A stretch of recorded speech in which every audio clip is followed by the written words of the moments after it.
Well, good morning, everybody. My name is Heather Goston. I'm the park manager over at Devil's Millhopper Geological State Park. If you've never been to Devil's Millhopper, it is located on the northwest side of Gainesville, kind of in that northwest corner up there.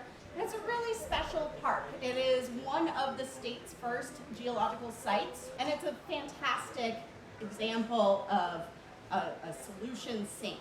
And so what that means is, over time, the rainwater has a little bit of acid in it, and as that rainwater falls, it goes through the soil and it picks up some more of that chemical weathering happens. And limestone, which is at the base there, it's a very soft rock, and it is easily manipulated by water.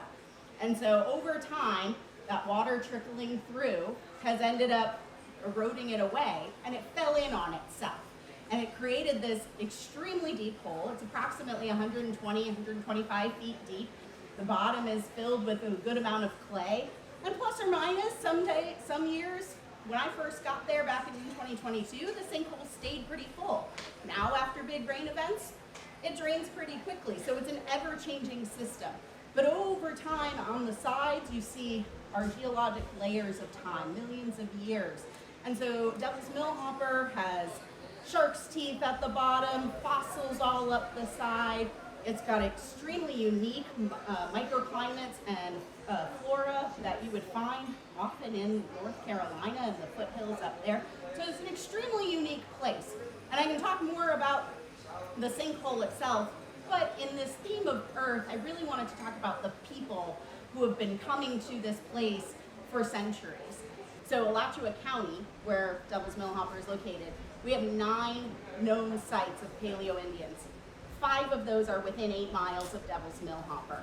And the reason for that is our water source going into the sinkhole. It provides a great resource for hunting, gathering, and so people tend to go where water is because that helps sustain us. But we know that the Patano people, who were a group of Timucua Indians, they were a tribe of them that lived in this region. But this region, this is where the Patano lived, and they hunted and gathered, and they used the Deer Run Creek and the Blues Creek areas for their hunting areas. They would often search for deer in the region.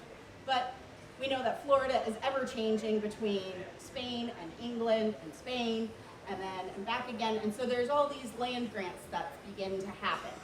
And in the early 1800s, the King of Spain created the Arredondo land grant, which was about 300,000 acres, which ended up creating what we know as the Gainesville area. And that land grant was separated into multiple pieces throughout time. And one of those tracts that contained the Devil's Millhopper was eventually sold to the Dell family. And the Dell family, they were in Gainesville, and they owned a livery service and carriage service. And what they did is, to help promote tourism, they would load folks up coming off of the train in Gainesville and say, hey, we know this really great spot. And they would take them out for picnics and to explore the sinkhole. So Devil's Millhopper became this tourist attraction by the late 1800s. So there were no trails that went into the sinkhole at the time. And think, 120 feet deep in a column that goes straight down, and women in their petticoats and men in their fine suits and bowler hats going down into the sinkhole, basically sliding on down.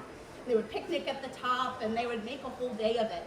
It was even in travel books in the early 1900s, and at that time, they also referred to it as the Devil's Wash Basin. And so as we move from Devil's Wash Basin and we move into a more agricultural time period, people began calling it the Devil's Millhopper. And a hopper is a piece of farm equipment that toss the grain in, and it has that cone shape. So the sinkhole itself is very similar in shape. So around 1890 to early 1900s, we start to see phasing out of that wash basin name and into Devil's Millhopper as we know it today. And a big purpose of that was the collection of fossils and shark's teeth and everything that you found at the bottom. People found all these bones and said, this is where they must go to meet the devil. So that's where that name comes from. This image here, I just love this image here. It is a postcard from 1906 from the region. So again, I could not imagine going down into the bottom of that sinkhole in an outfit such as this. As I said, the bottom of the sinkhole has fluctuated over time. There are periods of time where you could go in deeper, and clay sedimentation has built up. Big part of that is the erosion that these tourists caused. And so as they're climbing down, they're knocking down soil and clay and soil and clay. And so that got thicker and thicker and thicker over time. And so we have the Great Depression, and to get us out of the Great Depression, we get the New Deal under Franklin Delano Roosevelt. And so as we know with the New Deal, we get programs like the Civilian Conservation Corps, like CCC, and we also get Works Progress Administration, the WPA. Devil's Millhopper was still owned by the Dell family in the 1930s, but they sold it to the local Junior Chamber of Commerce in Gainesville, the local JC as they called them. And the JC wrote an application to the WPA to get a project to turn this tourist attraction into something legitimate. Let's plant some flowers. There was a large azalea plan at one point to line the pathway that they were going to build down. They built trails and stairs and observation towers and benches and things of that nature. So from 1938 to 1939, construction happened through the WPA. And so if you've ever been to Devil's Millhopper and you come through that stone gate, the one remnant column on the side is that original WPA project. And we know that with the WPA and the CCC, so many of our state parks and national parks, that's where they came from. These men and women built the infrastructure.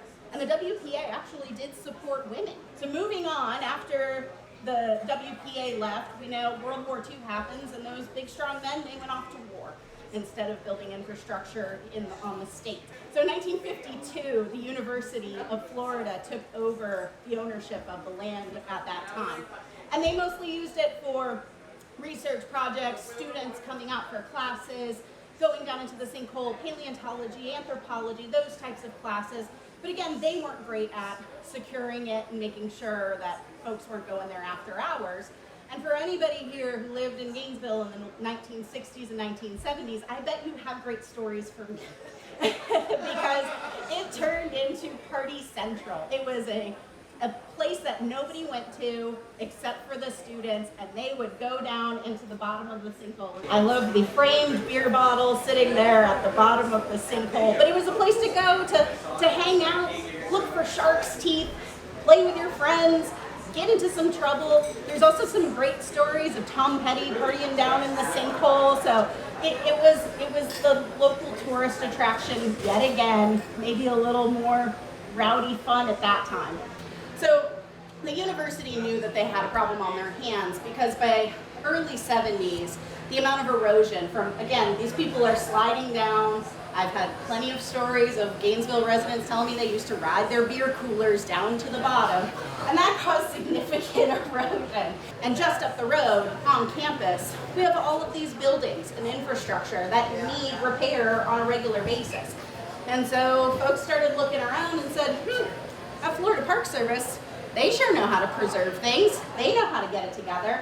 And so conversations about the university selling the land to the state began in the early 70s.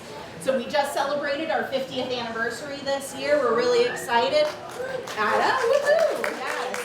So Devil's Millhopper has had a significant rebound. But after the Park Service took it over in the the mid 70s, we moved fast on putting in some good infrastructure so people could still come and enjoy it and explore it and see it. We didn't want to keep people out. That's not what we do with state parks. We want to invite you in, but we still have to protect that resource. We still have to preserve that resource. We still have to restore that resource.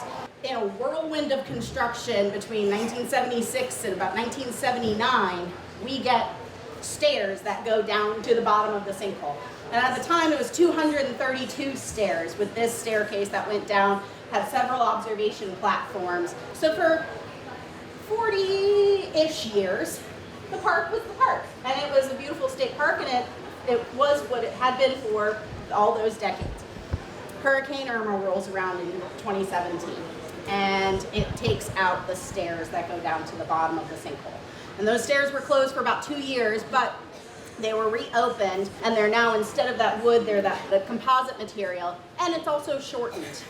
Due to still significant erosion, as I often say, holes are gonna hole. They're gonna continue to keep getting bigger.